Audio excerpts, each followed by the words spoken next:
জায়গাটাকে পরিষ্কার করে আজ এখানে পালং শাকের বীজ বসাবো। তো চলো তোমাদের সাথে শেয়ার করি। তার জন্য প্রথমেই এখানকার সমস্ত রকম ঘাসগুলোকে উঠিয়ে দেব এবং এই মাটিটিকেও খুঁড়ে নেব। এখান থেকে কিছুটা পরিমাণ মাটি আমি কিন্তু বাদ দেব এবং এখানে অ্যাড করব আমার তৈরি শীতের সেই সার দিয়ে মাটিটিকে। সেই মাটির তৈরির ভিডিও যদি কেউ না দেখে থাকো এখনই চ্যানেলে গিয়ে দেখে নিতে পারো। আর এই মাটিটিকে আমরা কিন্তু দেওয়ার পর আবারও ভালো মতনভাবে মিশিয়ে দেব। এবার তৈরি করতে হবে বীজটাকে। তার জন্য আমি বলে দিচ্ছি, এখানে যতটা বীজ লাগবে সেটাকে একটা পাত্রে নিয়ে সেখানে কিন্তু জল দিয়ে আগের দিন ভালোভাবে ভিজিয়ে রাখতে হবে।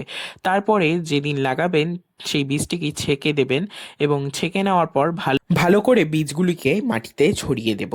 এই বীজটাকে ভালোভাবে ছড়িয়ে দেওয়ার পর আমরা কিন্তু উপর দিয়ে আরও কিছুটা মাটি দিয়ে দেব যাতে বীজটা ঢেকে যায়। আর ভালো করে হাতের সাহায্যে জল ছিটিয়ে দেব। আর এখানে একটা ফলের ক্যারেট দিয়ে ঢেকে দিলাম যাতে পাখিরা বীজ না খায়।